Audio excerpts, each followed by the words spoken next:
Eso estuvo chévere. Chama, era un mango bajito. Dame un segundito y te lo paso al tiro. Esto es Hablemos con acento propio. Distintos acentos, muchas historias. Con Julieta Casó y Viviana Pacheco. ¿Me cachai? Claro que te entiendo. Entonces no hay problema.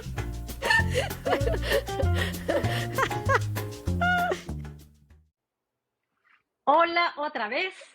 Les comento que acabo de darme cuenta que estoy igual que la semana pasada con una camiseta azul. Eso significa que estoy como Picasso entrando en mi era azul. Pero no es eso lo que te quiero compartir. Piensa en la siguiente situación. A partir de el podcast que escuchaste la semana pasada sobre los desafíos de la crianza en migración, nos llegó una historia que la transformamos un poquito para que no se sepa quiénes son los protagonistas, pero que es un muy buen ejemplo para profundizar en los desafíos de la crianza.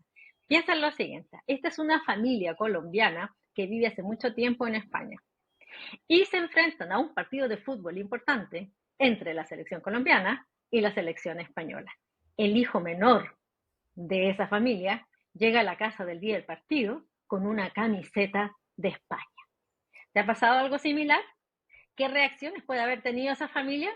Te vamos a contar el desenlace más adelante. Aquí comienza un nuevo episodio de Hablemos con acento propio. Desde Miami, como siempre, Viviana Pacheco. Y desde Buenos Aires, Julieta Casó. Y el capítulo de hoy es Biculturalidad, criar entre dos mundos. Juli, ¿cómo podemos abordar esto? ¿Por dónde empezamos? Expliquemos primero qué es biculturalidad. ¿Qué es esto? ¿Qué pasó en esa familia? ¿Cómo se come esto?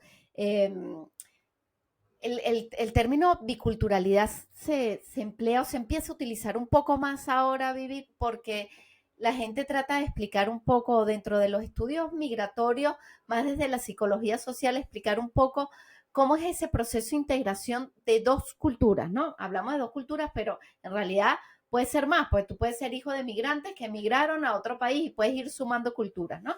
Lo importante de esta visión, o lo que me gusta a mí, por eso lo utilizo mucho como un tema recurrente en Guáramo, es que la biculturalidad te da como un alivio en esa exigencia que tienes de pertenecer pero no dejar de ser, ¿no? Porque pareciera a veces que medimos el tema de la integración como si nosotros tuviésemos una capacidad de ser de un país. Vamos a suponer que tú tienes una biblioteca. Tú dices, bueno, en esta biblioteca tengo 4 estantes. En estos 4 estantes entran 20 libros. Si yo quiero meter 21 libros, no me van a entrar. Y si saco un libro, me va a quedar un espacio. Y tú quieres tener la estantería llena, ¿no? Quieres tener tu estantería de identidad llena. Entonces sientes que si tú eres 20 libros o 20 espacios chilenos y te vas a empezar a convertir en estadounidense, tú tienes que sacar un libro de chileanidad para meter otro de ser americano, ¿no? Y esa decisión te genera como una angustia porque tú no quieres dejar de ser de donde eres, pero también quieres venir a ser de donde estás ahora. Pero la realidad es que la integración cultural no implica dejar de ser del otro lado, sino sumar, ¿no? Tú tienes la decisión, lo importante es que tú tienes la decisión, no tienes la posibilidad de ir armando, ¿no? Porque cuando uno dice tengo la decisión, es como, te da además como un miedo porque es como que tú tienes la responsabilidad y si te equivocas en la decisión, no. Tú puedes ir evaluando cómo te vas integrando. Hay distintas maneras. Tú puedes decidir dejar por fuera tu identidad nacional, tu identidad original, Okay. Y decir, yo no quiero ser un migrante o vivir en la eterna nostalgia de ser migrante, que tengo que mantener ciertas tradiciones de mi lugar de origen. No lo quiero, porque me encantan las tradiciones de aquí. Y te vas de alguna manera, vamos a utilizar el término, transformando y te vas sintiendo más del lugar de destino que del lugar de origen. Eso es válido. Hay otras que se niegan a integrarse y se mantienen como en una estructura cerrada, es decir, yo siempre voy a ser de donde vine. Entonces hablamos, en vez de integración, hablamos de te adaptas, puedes vivir ahí en ese contexto, pero sin sentirte parte porque no te quieres integrar, ¿no? Todo eso, ojo, es válido, no es algo que tú tengas que defender, son tus propios procesos. Ahora, la biculturalidad parece que se empieza a dar o se empieza a tomar en cuenta cuando ya tú tienes unos años en el país que te recibe y empiezas a hacer propio de manera un poco más natural aquellas pautas de conducta que te definen como pautas, digamos, del nacional, ¿no? Empiezas con la gastronomía, con las cuestiones culturales, con la forma de hablar, con la forma de relacionarte y te das cuenta cuando haces como un freno y quieres analizar y tú dices, por ejemplo, te hacen la pregunta, ¿y tú quisieras volver a tu país? Y tú dices, no, porque en realidad este es mi país. Y cuando tú dices, este es mi país, te viene como un tema que lo tenemos que trabajar en el de las culpas y de la cosa del deber ser, de que tú no puedes negar tu origen, y en realidad tú no estás negando tu origen, tú estás agradeciendo tu desarrollo que estás haciendo en ese país, y ese desarrollo, esa integración te hace sentir parte, ¿no? Ujú. Entonces, Es que eso, así me parece, a mí me da un cierto como alivio que tú digas que es un proceso, porque cuando estábamos preparando el podcast, yo te discutía el punto, te decía, ¿y por qué es importante ser bicultural? Y si yo no quiero ser bicultural, es como que a mí no me importa, ni siquiera tengo conciencia de qué me hace chilena, qué no me hace chilena, dónde estoy. ¿Qué pasa si yo soy mucho más de la apertura y que venga lo que me gusta, ¿no? Pero tampoco me gusta, tampoco quiero como entender que lo que me gusta tiene que ver con mi identidad. Como que no me importa mucho de dónde viene, solo me gusta. Entonces, pero me dan cierto alivio de decir, mira, es un proceso que puede ir de 0 o puede ir a 100, ¿no? Puedes adoptar todo o no adoptar nada, o dejar todo atrás o no dejar nada atrás, pero es una elección. Pero en este caso, ya, supongamos ya que es un proceso que de alguna forma tú tienes que ir como diseñando, entendiendo que toda vez uno trae una cultura. De donde tú llegas, uno trae cultura, tiene formas de ser, formas de pensar, creencias, historia, formas de comer, de moverte, todo. un cierto cuerpo que tiene que ver también con el lugar de origen, digamos. O sea, yo claramente no parezco finlandesa, digamos. Si yo fuera Finlandia, evidentemente no soy de Finlandia.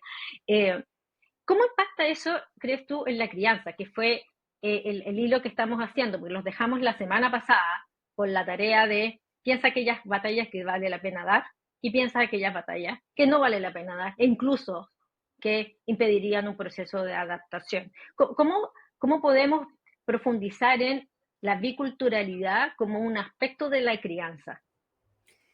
Porque tus hijos, dependiendo, ahí de nuevo, en todos estos temas no hay nada cuadrado, digamos, no es que esto pasa así en todas las familias de migrantes o esto pasa así en todas las familias que hicieron, no. Depende también la edad en la que vengan tus hijos, pero vamos a suponer que vienen en una edad que sean más o menos conscientes del cambio, en 7 años, 8 años, 10 años, y que ellos en su proceso de construcción de su propia identidad van a estar más marcados por el país donde se están formando, el país de destino, que por el país de origen, ¿no? Que es quizás tu diferencia. ¿Qué puede influir? Si los dos padres, ambos padres son del mismo origen, es decir, son dos venezolanos, son dos chilenos, o son dos ecuatorianos y están en otro país, o si hay familias combinadas, porque las familias también, las familias combinadas es que se casó un argentino con un venezolano y ahí la integración es como más natural, porque cada uno planta su bandera, entonces van juntos a plantar las dos banderas. Aquí tú tienes tu bandera venezolana, en el caso de la migración venezolana, y vas poniéndole colores argentinos porque tú tienes que ser parte de eso, ¿no? Y lo marcábamos en el episodio anterior, los hijos pasan a ser una bisagra porque están expuestos quizás mucho más tiempo a la influencia de una nueva cultura, porque la función del colegio es integrarlos, no por migrantes, integrarlos por niños, integrarlos a la sociedad. Ellos aprenden, no sé cómo decirlo, a ser gente en el colegio y a aprender a ser gente está marcado por una cultura. Entonces, tú te das cuenta que sin que sea una imposición, porque eso es lo que me gusta a mí, de lo que yo vengo leyendo de biculturalidad, sin que sea una imposición, es algo que se va dando de manera natural. Así como nos decían nuestros padres, cuando tú seas padre te vas a ir dando cuenta de lo que yo te estoy diciendo. Es como lo tienes que vivir para que lo empieces a entender, ¿no? Pasan los años, cada vez te vas sintiendo más adaptado, te vas sintiendo en casa, te das cuenta que piensas en poner un cuadro en tu casa y ya no tiene que ser el Ávila o un lugar de Santiago o un lugar de tu país de origen, sino que quieres buscar, porque empiezas a construir recuerdos en el país que te recibe. Pero lo importante es que entendamos que la biculturalidad no es un premio que te vas a ganar por haberte integrado. No te graduaste de bicultural o no te graduaste de integrado, ¿no? Porque eso es una presión muy grande que nos ponemos. Cada uno o cada familia, cada persona va a ir integrando de la forma que sientan que es más acorde con su forma de ser. Porque lo que sí es muy importante, y aquí tú debes tener un montón de anécdotas, Vivi, es uno decide de alguna manera, uno va eligiendo qué cosas quieres mantener de tu tradición o de tu forma de ser, de tu país de origen, y qué cosas quieres adaptar. Y el que teje esa mezcla eres tú. Es decir, yo quiero ser muy puntual, como me parece que mucho más puntual, como son los argentinos, que respetan un acuerdo de nos vamos a ver a tal hora, que los venezolanos, pero quiero ser tan simpática como son los venezolanos, que los porteños no lo son. Me gusta hablar con todos en el edificio. Yo en el ascensor siempre voy a buscar un diálogo. El argentino no. Entonces, pero yo decido, puedo no hacerlo, porque no es algo que te determina. Es como si tú tuvieses de nuevo esa biblioteca y tú decides, bueno, yo decido tomar esto, y en esos espacios que quedaron vacíos, yo decido poner esto. Es mucho más fluido, quizás es la palabra, ¿no? Piensa, por ejemplo, ¿qué te pasó a ti cuando tus hijos, el tema de los himnos, por ejemplo? Yo escuché a mis hijos cantando el himno argentino en el colegio y no podía parar de llorar, pero porque me da una emoción, pues digo, es su himno, es el que están cantando todos los días en el colegio. Y trato de que de vez en cuando cantar el himno venezolano, pero digo, no quiero que se le olvide, de verdad no quiero que se le olvide, pero a mí mi papá me enseñó el himno argentino y lo Bueno, a cantaba. mí me pasa, bueno, yo debo confesar que mis hijos el himno chileno no se acuerdan. Pero el himno de Estados Unidos sí. Ahora, sí, hay un tema ahí, bueno, esto llevando como a la crianza con la biculturalidad, ¿no? Como, porque hay un concepto súper cabezón. No lo vamos a profundizar, pero lo voy a decir, porque no puedo evitarlo. Hay un concepto súper cabezón que es la apertura, que es el concepto de Gadamer, ¿no? En la comunicación, la apertura al otro. Entonces, que no es una apertura en términos solo como de escuchar, es una apertura a comprender, a ponerse en la emocionalidad del otro, en los zapatos del otro, sin juzgar, no necesariamente estar de acuerdo, pero es como, a ver, déjame ver de qué estamos hablando, déjame ponerme ahí, en tu posición, y ahí decido si sí o si no, pero déjame estar ahí, no te voy a juzgar, voy a vivir lo que pase, que pase lo que tenga que pasar. Esa apertura. Cómo impacta en lo que estamos hablando en la crianza, la biculturalidad. Ya lo habíamos dicho en el podcast anterior, que los niños viven esa tensión. Entonces, claro, si tenemos una casa muy cerrada, en términos de cadáver, ¿no? Como muy clausurada, la tensión de ese niño es mucho mayor. Y una de las probabilidades de resolución de la tensión, y esto pasa, es que el niño tiene dos vidas. La vida pública y la vida privada. Lo que es nefasto para la crianza, porque genera situaciones de no sabes lo que está haciendo, no sabes qué es verdad, no tienes control sobre algunas conductas y lo que es más importante, se mina para siempre la confianza. No hay confianza ahí porque no hay certezas, no hay verdades, no hay como medias verdades y hay formas distintas de ser. Y es una tensión muy grande para niños y sobre todo para adolescentes. El adolescente en sí mismo no sabe quién es, ¿no? Y como hemos dicho, pongámosle un pelo más a la sopa. Todos los adolescentes del mundo no saben quiénes son. Ya, los adolescentes migrantes menos saben quiénes son si tienen la presión en la casa de tener que definir una identidad cultural, una doble tensión. Si la casa está muy cerrada, de que acá solo somos del país de origen, ese adolescente está casi impedido de adaptarse o tiene que hacer esta doble vida, mayor confusión en su identidad, ¿no? ¿Cómo me construyo esa identidad? Bueno, dicho de todo esto que suena súper abstracto y tal, ese es el impacto que tiene y la importancia de tener una casa, como decíamos, abierta. En el podcast pasado también comentábamos, ¿no? Que cuando tú en mi casa, yo intento que sea abierta, no digo que aquí somos como los biculturales perfectos, intento que sea abierta y llegan los amigos y me presentan a sus pololas o a sus pololos, con palabras chilenas, pero hay una manera, como dices tú, si es una decisión, yo puedo optar qué tan abierto y qué tan cerrado soy. Soy absolutamente abierto o absolutamente cerrado, cada cosa tiene una consecuencia en la crianza. Solo quería poner como en el punto de que ser absolutamente cerrado tiene consecuencias en la crianza, sobre todo en la pregunta por la identidad en la adolescencia. Fíjate que después vamos a ver más adelante en un podcast que estamos preparando del impacto de la migración en los niños, que hay súper poca investigación. Pero uno de los impactos que hay es que se habla de la paradoja migrante. Los padres migrantes tenemos mejores indicadores de salud mental que los padres del lugar de destino, pero los hijos de los migrantes tienen peores indicadores de salud mental que los padres del lugar de destino, ¿no? Entonces, como que se llevan muchas tensiones que los padres resolvemos con un aspecto emocional y de resiliencia, de luchar por un futuro mejor, por la esperanza, pero los hijos muchas veces resienten, ¿cierto?, esos procesos y ellos tienen peores indicadores de salud mental. Entonces, la vuelta larga que me dio. Porque es importante tener una casa o generar un cierto espacio de biculturalidad para el desarrollo de la crianza. Tiene que ver con facilitar, en el caso de los hijos, el proceso de responder a su identidad. No ponerle palitos en el camino, sino que hacerles más fácil el proceso. Ya es difícil en sí mismo, ¿no? Y sobre todo, Vivi, que en lo que tú decías pareciera Más que, cerca del micrófono, tanto mejor, amiga mía. pareciera que los pusieras como si fuese uno en contra del otro, ¿no?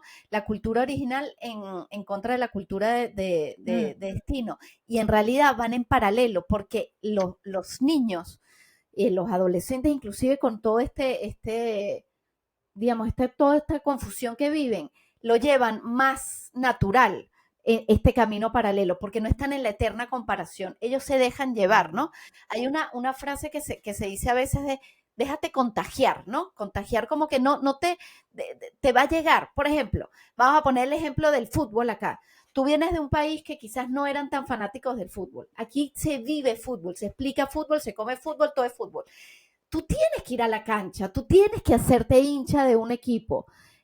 Tú puedes negarte, decir, a mí no me interesa el fútbol, pero tienes que seguir a alguien, porque cuando vayas con tus amigos te van a invitar a ver fútbol. No te niegues a tanto. No lo tienes que vivir como un argentino, pero sí lo tienes que aprender a vivir, porque nosotros somos de donde nos formamos, ¿no? Entonces, de nuevo, ¿dónde te estás formando? ¿Dónde te estás desarrollando? No puedes vivir en la continua nostalgia de aquello que tuvimos. Sí te marca y lo puedes traer, pero como complemento, porque tu vida la estás desarrollando aquí, tus cambios lo van a dar acá.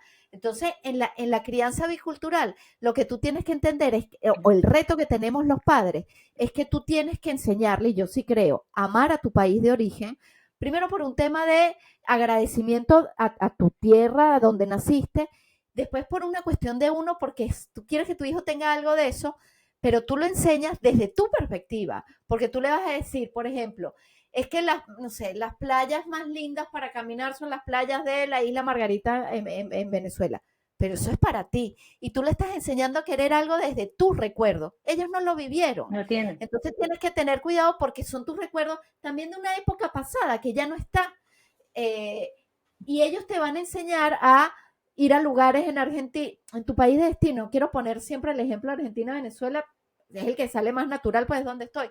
Pero ellos te van a enseñar lo rico que es, por ejemplo, no sé si a ti te pasa con las golosinas. Las golosinas son muy nacionalistas, entonces a ti te gusta, a mí me gusta el Toronto, que es venezolano, y es un chocolate con avellanas, pero para mí el Toronto sabe mejor. Y ellos te muestran, porque lo consumen en el colegio, porque van a las cantinas, y te dicen, pruébalo, sabe como el Toronto.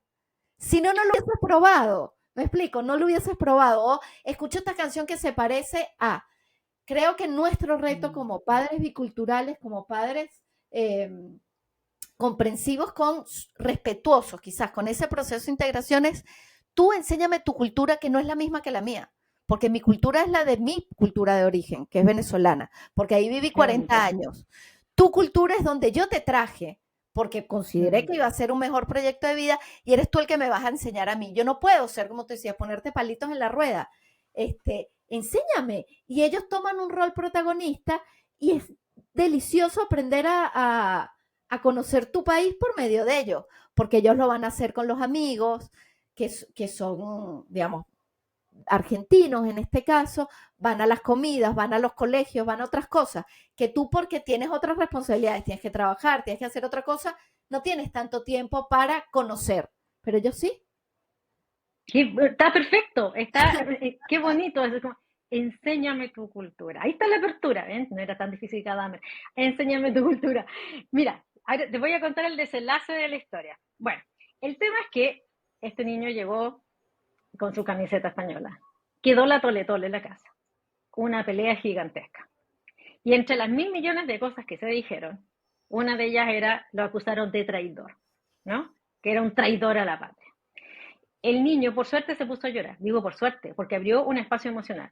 Se puso a llorar amargamente. Tanto que la familia se quedó en silencio y fue como, a ver, ¿qué está pasando? No te vas a poner a llorar por una camiseta. Y se abrió una conversación más profunda. El niño, evidentemente, decía estaba presionado por sus pares también. O sea, si hay algo que es súper importante para los niños y la adolescencia es la pertenencia al grupo de pares. Y el grupo de pares era español. Ahora, y entonces dice, bueno, yo quiero pertenecer, son mis amigos, ¿no? Entonces, si yo no pertenezco, quedo fuera. Razonable, pero es emocional. Pero además después dio otro argumento, niño, esto es súper interesante.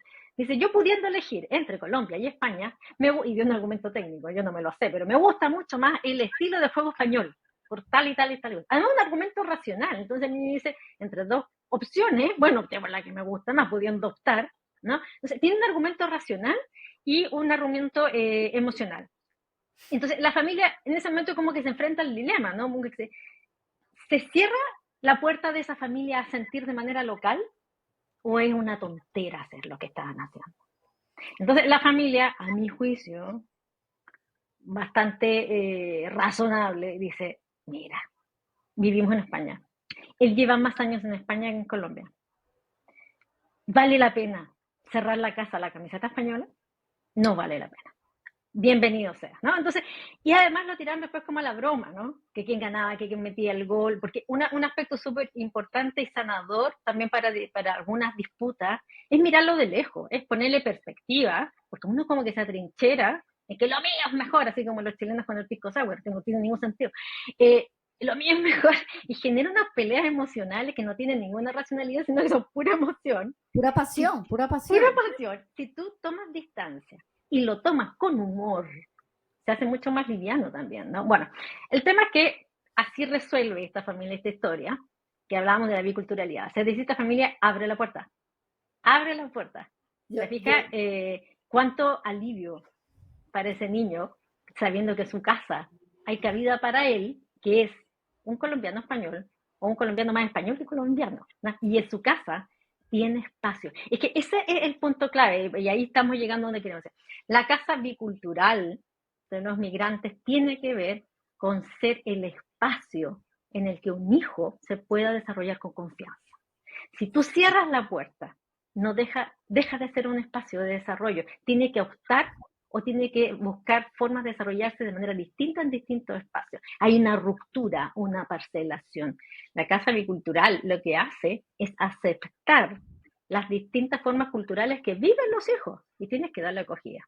Entonces, te queremos proponer una actividad. Ya te dejamos la semana pasada un listado de las peleas que vale la pena y un listado de las peleas que no vale la pena. ¿Qué te podríamos proponer para que hicieran una tarea esta semana, querida Juli?